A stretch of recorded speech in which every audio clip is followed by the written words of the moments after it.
Pronto? Boa noite a todos. Mais uma vez estamos aqui reunidos para fazer a nossa palestra da noite em nome da nossa casa, Centro Espírita de Cianorte. Em nome de toda a diretoria, eu dou as boas-vindas aos nossos convidados, o Elito, o Lúcio, o Jaime, que eu farei a apresentação logo após. E agradecemos a todos vocês que estão aqui com a gente, participando desse momento importante para todos nós. Eu vou convidar o Lúcio, que fará a nossa prece inicial. Depois eu faço a apresentação do Jaime. Vamos ficar nesse momento ligados ao Pai Maior. Pai, somos filhos de um, nós só temos um Pai. Somos filhos únicos de um só Pai. Somos todos iguais perante o Senhor. Pedimos, Senhor, que os bons espíritos, eles fortaleçam cada vez mais as casas de orações, para que a casa de oração, ela seja um norte para todo aquele que necessita. Pedimos também, Pai, que fortaleça os nossos corações à medida que nos surgem essas agruras da vida.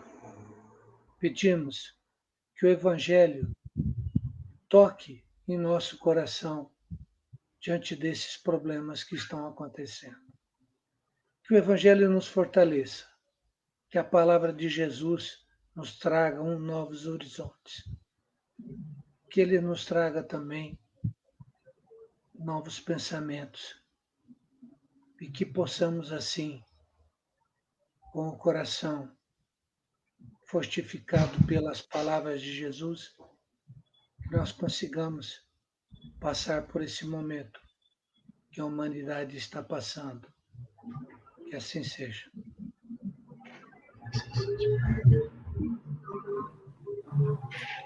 Agora, vou fazer a apresentação do nosso palestrante da noite, Jaime Linares Braz.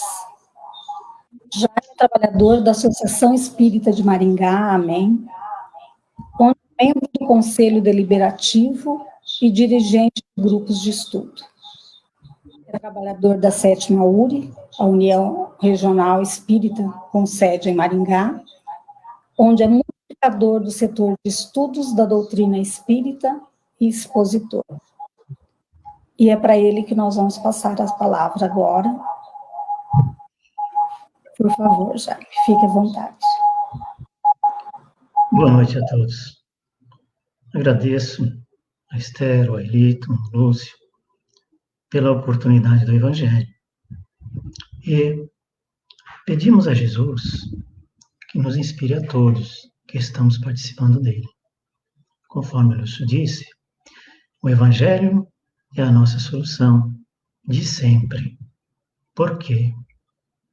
Ele é o roteiro do nosso caminho. É ele que nos conduz a Jesus. E nesses momentos em que vivemos, certamente momentos especiais do ponto de vista coletivo, por esta provação que nós passamos, há sempre uma dúvida a respeito da nossa atuação, porque enquanto espíritas devemos refletir a respeito da nossa atuação como espíritas. Então escolhemos hoje o tema Não ponhais a candeeira debaixo do alqueire, que é do capítulo 24 do Evangelho segundo o Espiritismo. Lembramos sempre que a reflexão que fazemos a respeito da nossa ação em momentos de provações tão grandes como este, uma provação coletiva tão grande, mas também nos dramas individuais, nos dramas particulares que não deixaram de acontecer. Qual é a nossa atuação? O que devemos fazer? Como espíritas, sempre nos defrontamos com duas coisas. A questão da vaidade e a questão do cumprimento do dever. Lembremos de uma coisa muito importante que está no Evangelho de Jesus. Quando Jesus teve que alimentar muitas pessoas, ele reuniu as migalhas e se utilizou dos seus discípulos. Então, Emmanuel diz para nós que é das nossas migalhas que Jesus e a espiritualidade se utiliza a todo instante para atender aqueles que necessitam mais do que nós. No nosso caso, nós sabemos que é uma caridade grandiosa do Mestre, pois costumamos dizer a respeito, especialmente do trabalho que a nossa casa realiza, no Recanto Espírita Somos Todos Irmãos, que é o Departamento de Socorro aos Alcoólicos e às pessoas dependentes das drogas em geral, que nós fazemos, exercitamos a terapia dos iguais. Como espíritas sabemos disso, então peçamos a Jesus agora que nos inspire, porque em torno de nós, a nossa psicosfera, estão aqueles que, como nós, necessitamos do pão espiritual que é do Evangelho de Jesus.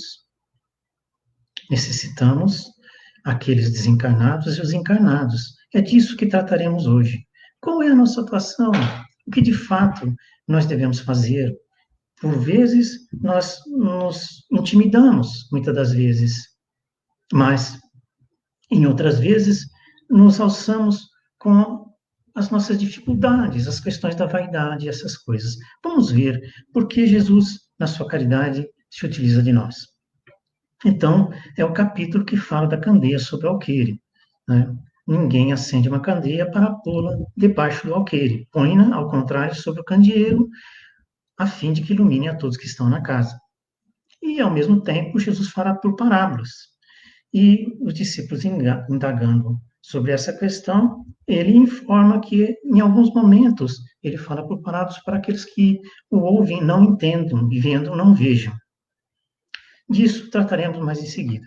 Mas vamos falar, primeiramente, e pedimos desculpas e permissão ao espírito imortal que habitou entre nós, como Francisco Cândido Xavier, Chico Xavier, e teve suas histórias, hoje já até lendárias, registradas num livrinho chamado Lindos Casos de Chico Xavier, um livro de Ramiro Gama. Uma dessas histórias, e mais uma vez pedimos licença para utilizá-las, por conta da figura valiosíssima que daqui 100 anos estaremos avaliando com grande surpresa de termos sido contemporâneos desta figura, Francisco Cândido Xavier. Pois bem, a história se passa no ano de 1944, segundo o narrador, o professor Ramiro Gama. Chico Xavier morava, então, em Pedro Leopoldo. E ele vai, pela primeira vez, visitar a cidade de Leopoldina, que fica mais ou menos uns 360 quilômetros de estrada de Pedro Leopoldo. Ele vai como funcionário da Fazenda Modelo. Como sabemos, Chico exerceu suas atividades profissionais no que se poderia chamar hoje de Secretaria da Fazenda, da Agricultura de Minas Gerais. Na época, se falava outro nome. E a Fazenda Modelo era um órgão dessa secretaria. Havia, então, uma exposição na cidade de Leopoldina, e o Chico e o seu chefe, né, Rômulo Juliano, foram convocados a promover um stand, uma coisa desse tipo, para uma exposição de animais de raça daquela fazenda, junto com outras pessoas, outras empresas, outros órgãos, que fariam ali também a exposição dos seus produtos. A presença dele na cidade causou um certo alvoroço, porque em 1944, vamos lembrar, foi a época em que teve o caso e o desfecho do caso Humberto de Campos. Chico tinha psicografado umas obras do escritor desencarnado Humberto de Campos, e a editora entrou com uma ação contra a Federação Espírita Brasileira e ele, com relação a uma ação declaratória, pedindo explicações, já que era Humberto de Campos, os direitos autorais para quem iria. Então, o Chico e a federação ganharam a ação, não houve uma sentença desfavorável, Chico, mas ele ficou muito, digamos assim, muito falado pelo quê? Pelos órgãos de imprensa da época, rádio e revistas, jornais. Então, como era do estado de Minas, isso ganhou uma repercussão muito grande. Então, ele lá naquela cidade, como pessoa, era desconhecido. Mas ele começou a ouvir, ele estava hospedado num hotel, trabalhando, ele começou a ouvir que o centro espírita daquela cidade convidava a todos os habitantes de Leopoldina e os espíritas das adjacências para participarem de uma sessão especial que Chico Xavier, que estava naquela cidade, iria participar naquele centro de Leopoldina. Evidentemente, o narrador não nos conta como é que foi o encontro de Chico com eles, mas certamente o Chico deve ter encontrado, falado que iria lá, e de repente houve nas ruas esse comunicado de que ele ia ser uma sessão especial. Ia estar lá o grande médium mineiro Chico Xavier. E ele começa a ficar meio incomodado com aquilo. Vejam, por quê? Porque ele não se achava digno daquela divulgação, digamos, daquela publicidade em torno do seu nome, como sempre ele, com o conhecimento que ele tinha, ele sabia que os valores eram das pessoas que escreviam, como médium valiosíssimo que ele sempre foi, modesto de pessoa, humilde, ele começou a se sentir incomodado com aquela divulgação e aquele estardalhaço em torno do nome dele, sem que tivessem, ao menos, comunicado ele de que seria uma sessão especial, de que ele estaria lá e que ele seria alvo da visita das pessoas, né, da busca das pessoas. No dia da reunião, ele vai ao barbeiro, era barbeiro naquele tempo, ele vai no barbeiro à tarde para fazer o cabelo, já quase 6 horas. E para piorar, entra uma pessoa dizendo assim: olha, pessoal, eu preciso ser atendido logo, porque hoje vai ter uma reunião com o grande médium Chico Xavier no centro espírita dessa cidade. Eu sei onde que é, eu não perco isso. E eu vou antes, porque vai encher de gente. E eu não quero ficar do lado de fora, o lugar é pequeno. E ele ouve isso, como ninguém conhecia ele, ninguém o identificou, ele ouve isso e fala: meu Deus, agora é que eu não vou mesmo. Se dirige ao hotel e se prepara para se recolher, dizendo assim: mas isso é uma aprovação para, digamos, a vaidade. Eu não tenho essa vaidade. Como é que essas pessoas fazem isso? Isso é uma prova para mim. Né? Aborrecido desse ponto de vista. Não era do ponto de vista da vaidade dele, mas era do ponto de vista que ele não tinha vaidade. E ele achava esse estardalhaço inconsequente. Ele achava que as pessoas não tinham o direito de fazer isso. Então, diz o narrador, que de repente aparece o Espírito Emmanuel e diz para ele assim: olha, nessa cidade estão expostos em exposição os produtos da terra, os produtos da pecuária, os produtos da indústria, até de medicamentos veterinários. Eu, diz Emmanuel, procuro alguém que possa representar o ideal cristão numa reunião entre pessoas muito modestas, às 8 horas desta noite, no centro espírita local. Mas certamente você não irá, você está cansado. Chico nem respondeu. Levantou-se, aprontou-se e foi para o centro espírita, onde, numa reunião memorável, ele atendeu corações sequiosos de luz, corações sequiosos daquela mensagem que ele trazia. E ele, sem conhecer ninguém, recebeu mensagens de inúmeros espíritos de pessoas que estavam lá. Mas a mensagem grandiosa e importante que ele recebeu foi uma poesia de Augusto dos Anjos. Augusto dos Anjos, um poeta que viveu em Leopoldina e morreu em Leopoldina. Muito jovem ainda, era um poeta, como nós sabemos, um homem muito melancólico e muito triste mesmo. E naquele dia recebe um soneto em que Augusto dos Anjos agradece o fato da cidade de Leopoldina o ter recebido e esclarece do que ele viu do outro lado do mundo espiritual, que o deixou muito contente, porque ele é um homem muito descrente da vida espiritual, era um intelectual, e surpreso com a realidade no mundo espiritual.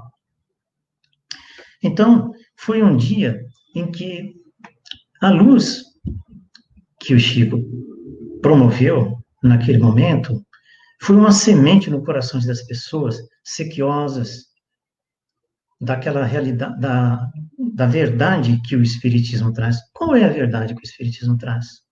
É esta questão que nós falamos hoje. Qual é a nossa responsabilidade diante daquilo que sabemos? Como nós sabemos, o Espiritismo é uma luz sobre o Evangelho de Jesus. Ele traz a lógica que torna coerente o Evangelho de Jesus. Não quer dizer que o Evangelho de Jesus é incoerente. Não. Acontece que nós, muitas das vezes, chega um momento do nosso estágio evolutivo que nós necessitamos de alguma coisa que satisfaça a nossa razão. Olha o momento que nós passamos. Veja o momento que nós passamos. Se nós formos entender a vida como sendo uma só, como de fato a nossa cultura demonstra isso, toda a cultura cristã, a maioria da cultura cristã, das religiões cristãs, dizem isso. Não faria sentido para muita gente, é para esse tipo de pessoa, nós, que o Espiritismo traz esse alento. Muitas pessoas não necessitam dessa informação. Nós podemos dizer assim, muitas pessoas vivem uma vida, de fato, satisfatória, não necessitando de saber da reencarnação.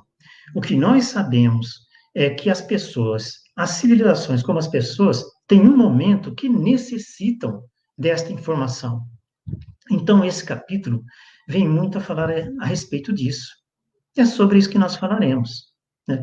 Que Jesus pedia isso, que nós não colocássemos a luz embaixo de um alqueire. O alqueire é como se fosse um pote de 36 litros. A luz tem que ser colocada no lugar onde ele possa iluminar a casa. O que o Espiritismo diz para nós é que quem coloca a luz em cima é o que recebe primeiramente a luminosidade, a clareza, para que todos vejam. Com a relação à questão que os apóstolos dizem, mas por que o Senhor fala por parábolas?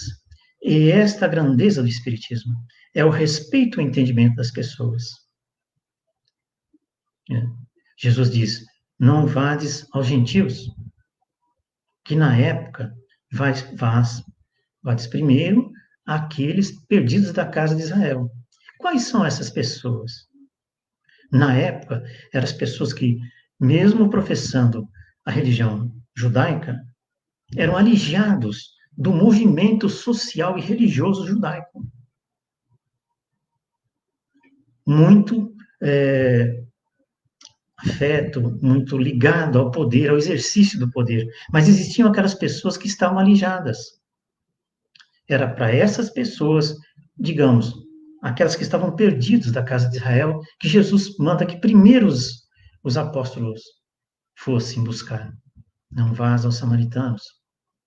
E essa é uma grandeza que o Espírito de Verdade nos traz de explicação. No sentido de que nós devemos buscar aqueles que necessitam, como aqueles que foram na reunião do Chico, pessoas sequiosas de comprovar que o mundo real, não verdadeiro, real, é o da espiritualidade. que é o reino que Jesus veio trazer, através das manifestações. A lógica vai mostrar que isso, a pessoa imediatamente vai ligar a lógica e vai saber que isto é verdadeiro mesmo. Jesus está falando verdade. Tudo mais perde o sentido diante desse raciocínio. Então, Jesus pede que os discípulos vão àqueles que perdidos da casa de Israel. Quais são eles hoje? O Evangelho nos diz, são as pessoas que, por conveniência, ou, digamos assim, por sistemas, não querem entender isso. Nós todos sabemos, e gostamos sempre de falar isso. Na minha idade, eu me lembro muito bem que há 30, 40 anos passados, era difícil de encontrar nas bancas de revistas que falavam de reencarnação. Hoje, todos sites, quantos sites não tem, quantas revistas, quantas publicações a respeito de encarnação que tem? Jesus queria dizer o seguinte, vai primeiro aonde tem a base, fala do reino espiritual, porque isso vai germinar, vai promover uma base, de forma que aqueles que nem acreditam em Deus ou no mundo espiritual, de tanto ouvir uma hora, vão se converter. De fato, no caso dos apóstolos, ele primeiro manda ir aqueles perdidos da casa de Israel, os abandonados, os relegados da casa de Israel. Mas depois, o apóstolo Paulo e Pedro vão plantar o cristianismo na própria sede do paganismo mundial, que era Roma. Depois que a ideia tinha sido disseminada, que é uma coisa grandiosa. Não significa que Jesus escondia a verdade. Significa que em determinados momentos a verdade não vai fazer efeito. É preciso sedimentar a base, a ideia ir se alastrando, porque a ideia vai ganhando corpo e as pessoas, como acontece hoje, é muito comum as pessoas de outras religiões aceitarem a reencarnação. Muito comum. Evangélicos mesmo. Vem lógica, porque ela é lógica. Vem sentido. Em verdade, o Espiritismo é a ciência das religiões. Ele nasceu para isso. Evidentemente, nós espíritas gostaríamos que todos se tornassem espíritas. Nós somos os mesmos de sempre. Nós só somos espíritas hoje. Em outras encarnações, professamos outras religiões. E queríamos que as pessoas participassem da nossa religião. Mas o Espiritismo é muito mais, é a ciência das religiões. E ela, num determinado momento, para mim, pessoalmente, ela resolve problemas em todas as religiões. Costumo olhar para os dogmas, costumo olhar para as pregações de religiões diferentes da nossa e ver sentido. A gente vê sentido no que eles falam por saber da reencarnação. Então, aquilo que Jesus falou faz sentido, desde que nós entendamos a pluralidade das vidas e entendamos, então, numa compreensão maior de por que estamos nesse mundo e de onde viemos e para onde vamos. Entendemos com facilidade o Velho Testamento, o Novo Testamento, essa grandeza que são capítulos 5, 6 e 7, que é o Sermão da Montanha, que é a base da doutrina de Jesus. É o que, de novo, ele trouxe, é uma coisa radical. Não matarás? Não pensarás mal de ninguém. Por quê? O Espiritismo vai explicar que, ao pensar, nós plasmamos a imagem no mundo espiritual. Nós plasmamos nos fluidos. Fica só aparecendo a hora. A necessidade de cultivarmos bons pensamentos, a necessidade de nos educar, o sentido da vida, o sentido de nos desenvolver e progredir.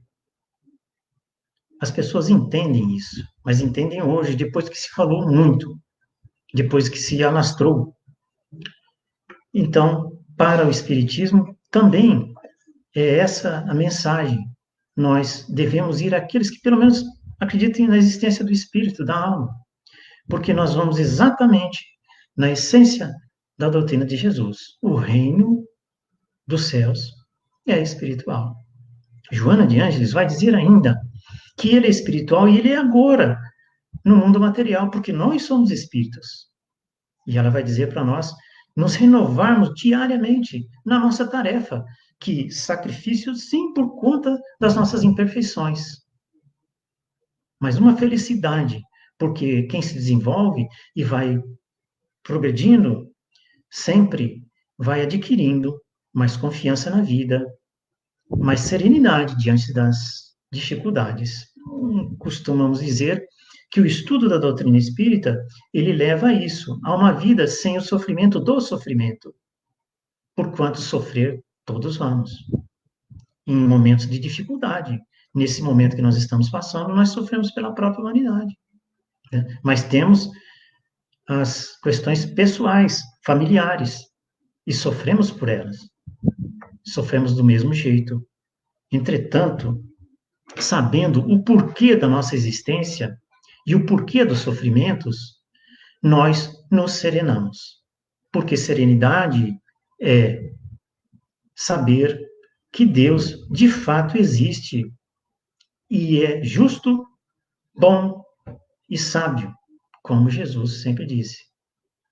E saber o porquê da razão de que a vida, para nós, é um certo sacrifício. Alguma coisa pode ser feita de boa sem sacrifício, alguma obra de arte pode ser feita sem suor, sem trabalho. O Espiritismo nos ensina, então, que nós nascemos perfectíveis, e esse trabalho de buscar aquilo que já é nosso é um trabalho, e nós concorremos para a vida desse planeta. E concorremos também nos momentos, como acontece na natureza, os momentos em que aparece um inimigo invisível do ponto de vista inimigo para nós, que nos atinge, que atinge a toda a humanidade. A reflexão é por que ele estaria aí agora? Bem, nós sabemos que Deus é bom e justo, e o motivo, então, deve ser justo. E nós estamos todos envolvidos. E cabe a nós a palavra de acolhimento, a palavra de explicação plausível para as pessoas que se desesperam nesse momento. Lembremos, então, que a mensagem do Espiritismo é essa mensagem grandiosa de que nós estamos aqui para um processo educativo e que no processo educativo a caridade de Deus nos proporciona, nós que temos e sabemos problemas de outras encarnações, nos é dada a chance de auxiliar aqueles que nos são iguais. Independente da nossa vaidade, porque raros momentos nós não temos um grau de vaidade. E até como uma pessoa como Chico, que pelo inverso, pelo pensamento inverso, não queria ir naquela reunião. Não queria se vangloriar daquilo que ele sabia que não era dele. Nós, muitas das vezes, nos envaidecemos, mas lembremos, Jesus, ao alimentar a multidão, precisava das migalhas, de reunir as migalhas e dos seus discípulos para entregar essas migalhas. Emmanuel diz, são as nossas migalhas. Então, nós temos a explicação grandiosa para nós. E nesse capítulo se discute a questão de que os sãos não precisam de médicos, né? Quem precisa são os doentes, porque muitas das vezes nós temos consciência da nossa falta de condições e nós perguntamos por que a mediunidade é concedida a pessoas que muitas das vezes não têm a condição moral de ser médium, porque toda vez que nós falamos de médium, nós espíritos lembramos de Chico Xavier, de Divaldo Franco, de Raul Teixeira, de pessoas que realmente têm uma elevação moral muito grande. E nos é respondido que a mediunidade é quase, ou seja, é uma faculdade orgânica, e que Deus a concede a todos, exatamente para que todos possam receber em qualquer lugar que esteja no mundo, independente da sua condição social, as mensagens. E o dom de falar é dado a todas as pessoas. Os Espíritos dizem, se o dom da palavra fosse dado só às pessoas que tivessem elevação moral, o mundo teria muitas pessoas mudas. Portanto, a mediunidade, que é um dom natural, é atinente a pessoas de diversos graus. É que nos é dado a chance e nos é dado as condições para que nós façamos e demos a qualidade à mediunidade, que é a sintonia. A sintonia na moral do bem, na moral do amor. Muitas das vezes, ao analisar esse trecho, nós pensamos assim, mas o que nos importa isso? Veja, quantas pessoas são médiuns ostensivos hoje em 10 pessoas? São muito poucas. A questão é que os Espíritos nos esclarecem, a doutrina consoladora nos esclarece, que nós somos médium na maior parte do tempo, que os Espíritos nos conduzem a maior parte do tempo. Através de quê? Da inspiração, através do cuidado que eles têm para nós. Por isso, tão importante para nós, a nossa sintonia. Muitas das vezes, nós nos tornamos espíritas e pensamos, meu Deus, mas que dificuldade. Basta você amanhecer um dia, amanhecer e fazer um propósito aquele dia para que as coisas pareçam que aconteçam erradas ou apareçam as dificuldades naquele dia. Nós costumamos dizer isso porque, trabalhando no Departamento de Socorro aos Alcoólicos, o DESAN, então, o conselho é quando se acorda, faça o propósito. Mas naquele dia parece que as oportunidades, as pessoas que são dependentes falam isso, as oportunidades para a droga aparecem naquele dia. Nós também somos assim. Basta nós acordarmos e dizermos para nós mesmos as nossas boas intenções daquele dia, que nós nos pegamos durante o dia fazendo exatamente o contrário daquilo que pretendíamos. Isso é a luz da nossa vida. Normalmente as coisas acontecem assim mesmo. O fato de eu perceber isso é porque agora eu estou atento e estou verificando. Basta que nós nos desliguemos da doutrina espírita, muitas das vezes as pessoas, tem gente que fala isso, olha, a doutrina espírita é muito difícil. Eu comecei a ser espírita e começou a aparecer os problemas para mim. Não, é que agora eu estou vendo as coisas. A luz que o Espiritismo traz faz com que eu olhe para mim mesmo, que eu olhe para as pessoas à minha volta e comece a verificar e a me conscientizar daquilo que realmente sou. Gosto muito do Espírito Joana de Ângeles porque ela nos leva a pensar que isto é uma felicidade. Porque a experiência humana, nós costumamos dizer isso, não está adstrita apenas à pessoa que eu hoje, esse corpo que eu uso hoje, como uma roupagem, que é sabido por todo mundo. Vai ter um momento de terminar essa vida. A experiência do espírito imortal, ele continua no mundo espiritual e continua em outra vida. Portanto, ter alegria e contentamento por ter o Evangelho de Jesus e uma doutrina que nos faça olhar para nós mesmos e ver aquilo que nós precisamos aperfeiçoar é uma alegria, é um tesouro em nossa vida. E é mesmo motivo de alegria para nós. Portanto, lembremos sempre disso. A Joana de Ângeles diz assim, desperte e seja feliz hoje mesmo. Ser feliz por não viver na ilusão. Ela costuma usar esse termo muito interessante. Ao nos sintonizar, procurar nos sintonizar no bem, ao olhar para nós mesmos, nós percebemos quem somos. E ficamos muito tristes. Deveríamos ficar alegres. Nos desiludir é uma coisa muito boa, pois antes vivíamos na ilusão. É uma coisa muito simples. Desilusão é uma coisa ótima. Porque nós vivíamos na ilusão. Ilusão de que nós éramos aquilo que não somos. Essa honestidade diante de nós mesmos, dos espíritos, é muito bom.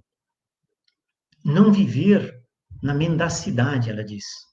Não viva se iludindo, porque o mundo espiritual, a diferença que tem é que nós somos o que somos. Mas ao passar para o mundo espiritual, nos defrontaremos, de fato, sem as roupagens da importância da vida social que temos hoje, que é ilusória.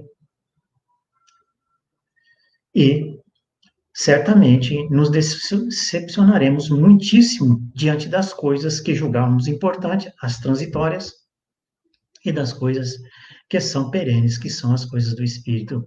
Por isso veio Jesus dizer para nós. Nós aguardávamos ele naquele tempo, um Messias guerreiro que libertasse o povo, e ele de fato libertou para a vida real. Não para a vida verdadeira, mas para a vida real, que é a vida do Espírito. E no momento exato, no século XVIII, o Espiritismo veio. Quando a razão já estava pronta para receber todas as informações, conforme o próprio Mestre disse, ele veio e nos informou que esta vida era uma de dezenas, centenas e milhares de vidas. O ser humano, não sabemos nós, mas agora a notícia que tem 300 mil anos na Terra de evolução. E a nossa participação nesse concerto universal, como os Espíritos dizem, ajudando o progresso da Terra, é excelente e útil para nós mesmos. Poderíamos progredir no mundo espiritual, mas participar do concerto universal nos faz nos elevar e progredir ainda mais. Vendo as coisas assim, deste ponto de vista, do novo ponto de vista, do ponto de vista espiritual, nós olhamos para as grandes tragédias e começamos a entender as convulsões deste ponto de vista, dessas pandemias, epidemias, como as convulsões que acontecem com os vulcões, com os maremotos. Indagado numa história, o Espírito diz assim, que às vezes para abrir novos caminhos precisa de enxurradas, precisa de tempestades, precisa de raios. Para abrir novas terras, precisa de vulcões. Nós não sabemos o motivo, e é uma reflexão importante perguntar para nós mesmos o porquê do motivo desse vírus que atinge a todos. No momento da vacina, ele parecia uma cepa mais rápida ainda. Difícil o lugar em que você esteja que não tenha uma pessoa, um desencarnado, ou que esteja doente. E nesse momento grave que nós passamos aqui em Maringá, por exemplo, a cidade está fechada, o comércio está fechado, pelo menos por uma semana, não existe mais vagas nas UTIs. Nós não tínhamos passado por isso. Quem poderia dizer em abril do ano passado, em março do ano passado, que nós ainda estaríamos enfrentando essa situação? E como é que nós podemos achar que este mundo está relegado assim ao acaso, às desgraças, sem razão de ser? E como o Ailito falava, é o momento de nós nos voltarmos para nós mesmos, para os nossos entes queridos e para aqueles que estão necessitados de nós. Muitas das vezes, bem perto de nós. O porteiro do nosso prédio, o nosso companheiro de trabalho, as pessoas na rua. A nossa palavra é luz para eles. Não é luz nossa, é de Jesus. É luz para eles. Ainda nós não temos luz própria. Entreguemos a do Evangelho, segundo o Espiritismo. Gosto sempre de olhar as coisas com uma visão mais ecumênica. Eu entendo que as religiões são de acordo com os graus de entendimento e não de evolução. Porém, nós vivemos numa era em que a razão faz com que nós vamos para frente e nós sigamos com fé. A falta de sentido que a razão não dá, a razão não dando sentido de vida, é a depressão,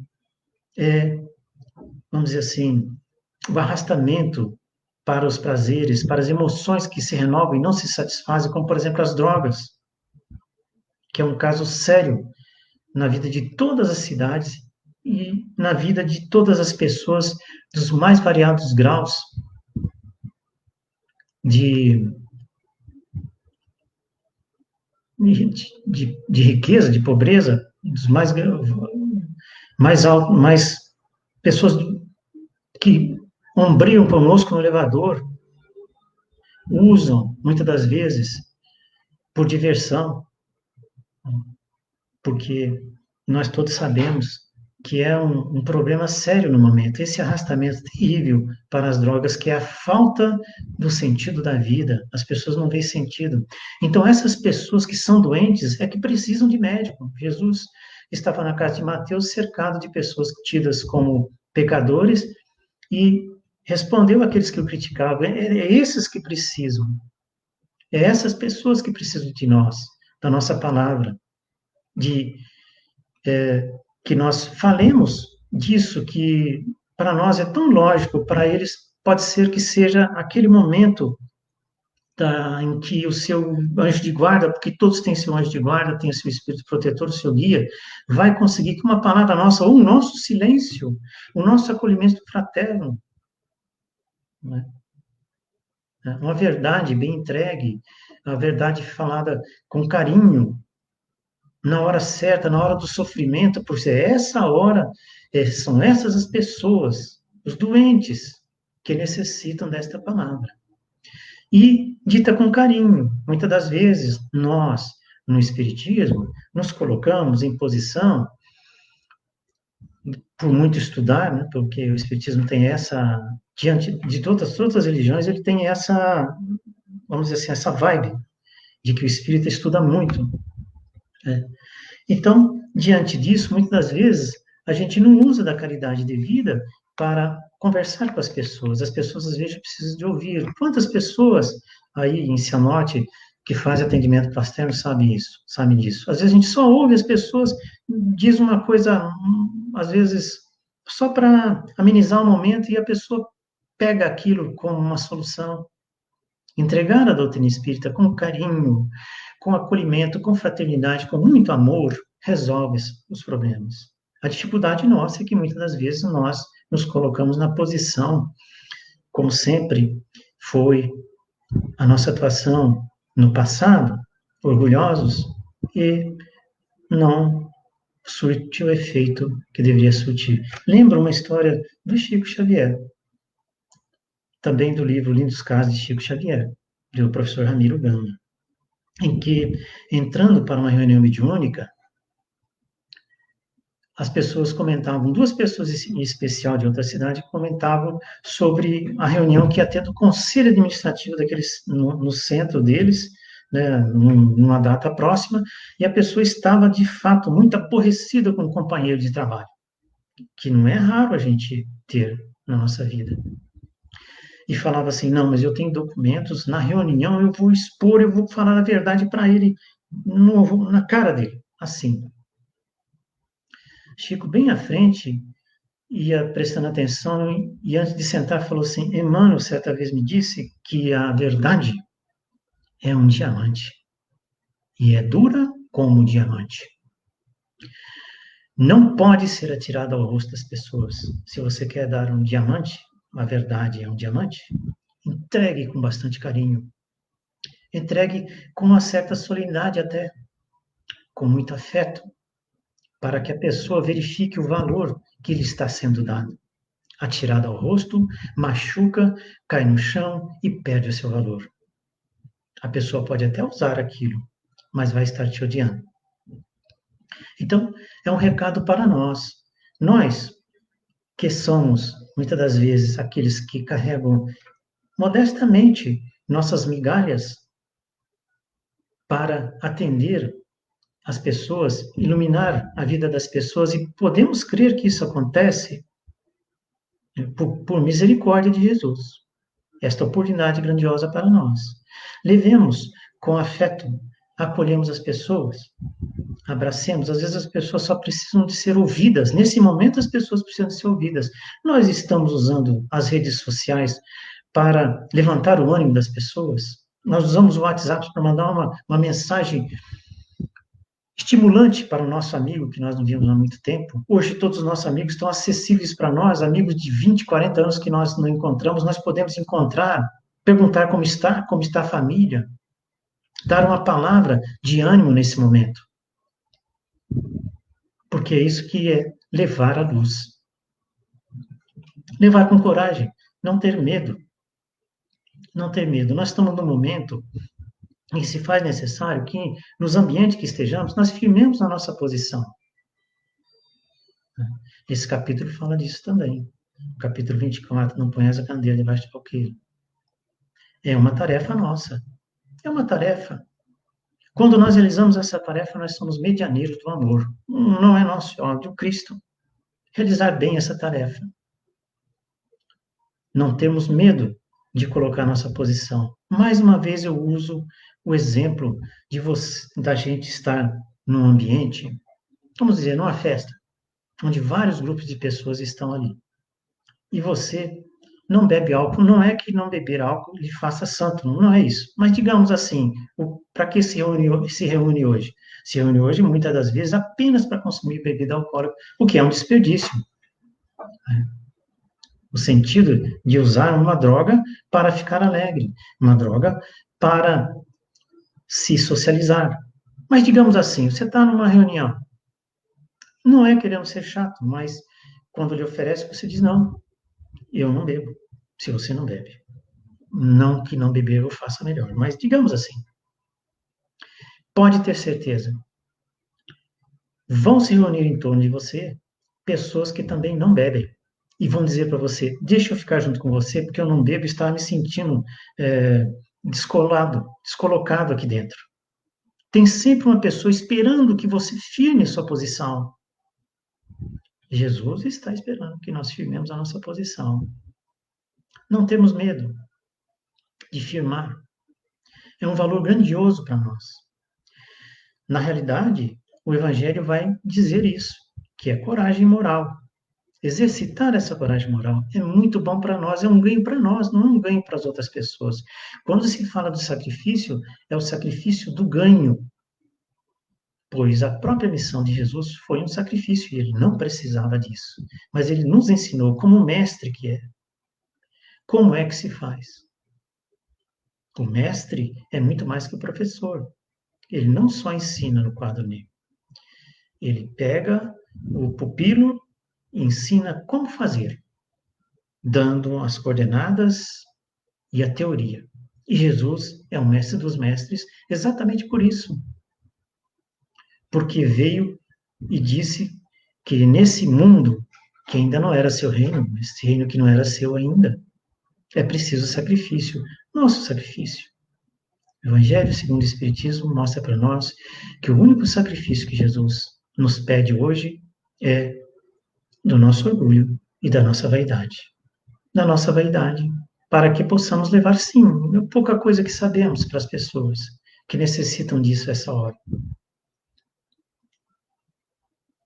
E nós temos a caridade de fazer isso e termos a humildade de dizermos que nós não sabemos por que isso está acontecendo agora, essa pandemia, mas que Deus, Jesus, é o governador desse mundo.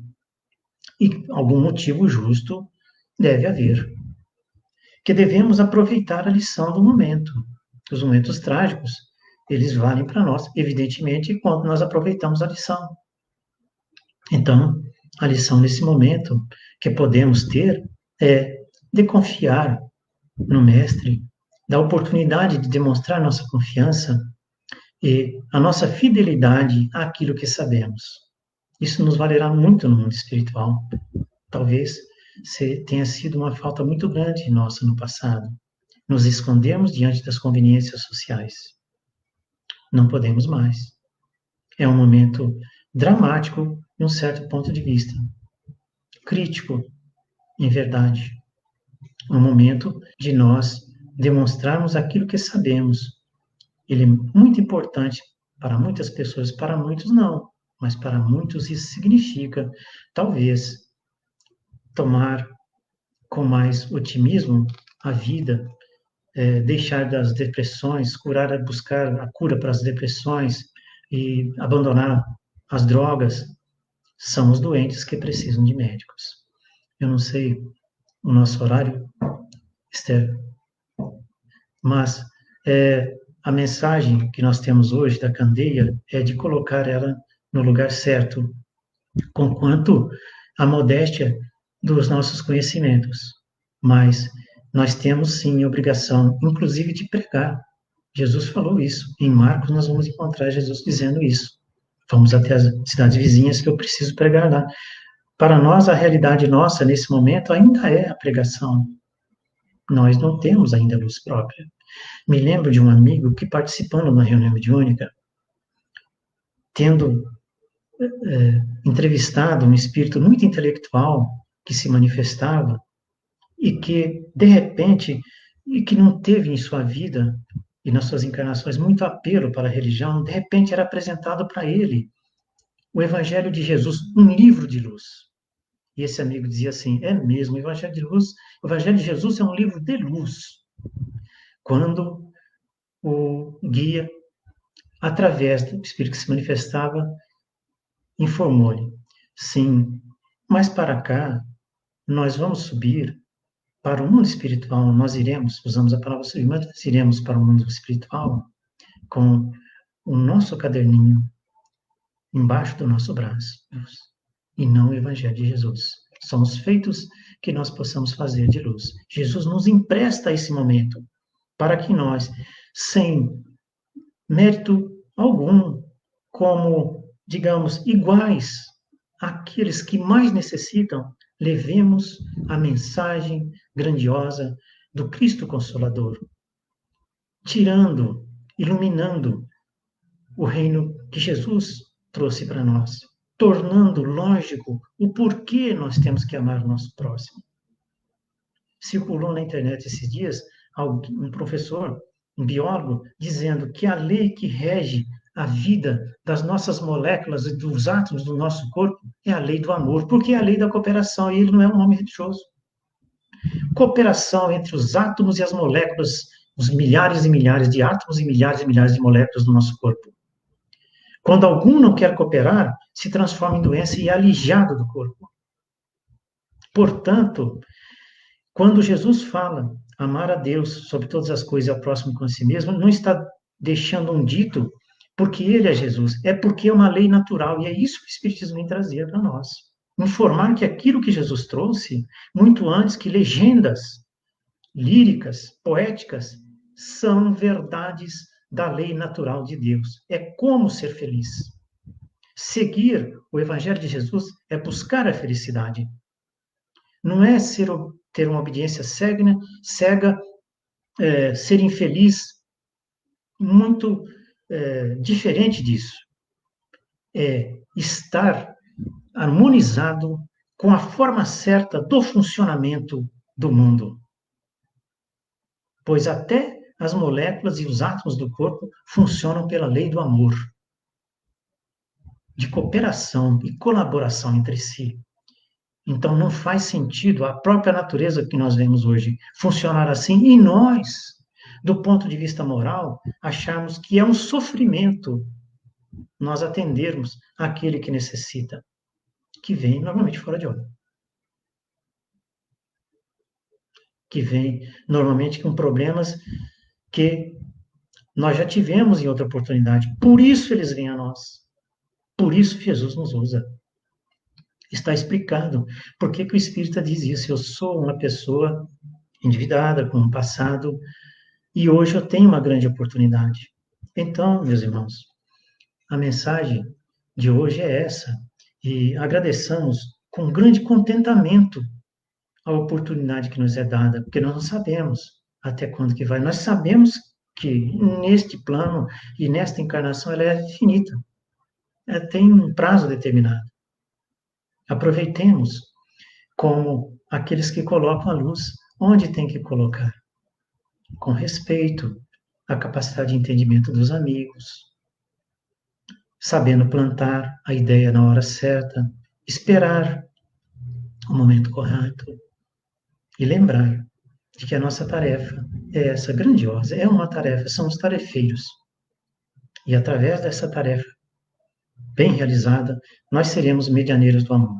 Não precisamos ser missionários, como o Divaldo sempre disse aqui em Maringá uma época, em que as pessoas buscam a mediunidade, ele disse, não queira ser médium, seja tarefeiro no bem, porque você será medianeiro do amor, e não há maior grandeza do que essa. Agradeço muito a oportunidade, Esther, de estar nesse evangelho, agradeço a Jesus a oportunidade deste momento entre nós. Muito obrigado. Nós que agradecemos, Jaime, nossa gratidão, muito obrigado. É sempre um prazer quando nós convidamos um amigo e ele aceita esse convite, que nós sabemos que não é nada fácil, né, falar em nome desta doutrina. Os agradecimentos em nome da casa, do SEAC, dos seus trabalhadores. Gratidão. Tá? Obrigado. Eu gostaria também, antes de passar para a oração final e antes de encerrarmos a nossa live, de avisar a todos os nossos amigos, né, que já tínhamos colocado que a nossa casa ia reabrir no dia 6 de março. Mas devido aos grandes casos do Covid, né, nós devemos, em diretoria, conversamos e achamos melhor prolongar um pouquinho mais a abertura da casa. É difícil para nós, como também é difícil para muitos que nos procuram, nos pedindo, né, nos mandam notícias, né, que estão precisados, que estão querendo o passe, mas logo, se Deus nos permitir, a casa será aberta. Esperamos que em abril nós possamos reabri-la, né, Lúcio? E também convidar a todos que no próximo dia 12, 13 e 14, nós teremos a Conferência Estadual Espírita, feita pela Federação Espírita do Paraná. Sempre foi presencial, no Expo Trade em Curitiba. Esse ano ela vai ser pelo canal da FEP. A presença dos conferencistas, Divaldo Pereira Franco, Alberto Almeida, Sandra Borba Pereira, Jorge Godinho Neri, o presidente da Federação Espírita Brasileira, e Sandra Della. Então, eles estão nos trazendo o tema 160 anos de O Livro dos Médiuns. Vai falar um pouquinho sobre a mediunidade, algo que muitos gostam de ouvir, né? Fica o convite para vocês, para esse próximo dia 12, 13 e 14, assistam a Conferência Espírita do Paraná. O nosso muito obrigado a todos, esperamos vocês na próxima segunda-feira, com o mesmo carinho de sempre. E agora eu vou convidar o Ailito, que vai fazer a nossa oração final. Em oração. Senhor Jesus, do amor sublime, Filho enviado por Deus para que nos direcionasse no caminho do amor, da verdade e da vida. É de pleno conhecimento de que seus trabalhos nos ajudaram a melhorar os nossos entendimentos. Pai querido, Criador incriado de todo poder e bondade, misericórdia, Pai, para com todos, para conosco, para com todos os seus filhos e filhas aqui da Terra. Mesmo sabendo que estamos em evolução e vivemos a vida do mundo, necessitamos, neste momento, da tua misericórdia, dos teus medicamentos e da tua proteção. Carregue-nos, Senhor, em teus braços para a cura dessa doença que está nos tanto atormentando. Envia-nos para os médicos espiritualistas espirituais, os curadores, os enfermeiros espirituais para cada região deste mundo, desse planeta, do Paraná, do nosso grupo de estudo espírita, para que todos recebam o medicamento necessário para esta longa travessia em que muitos sofrerão e estão sofrendo, diante de ti, de misericórdia, Pai. Que assim seja. Desejamos a todos uma ótima noite, uma ótima semana. Muito obrigada. Boa noite. Obrigado. Boa noite.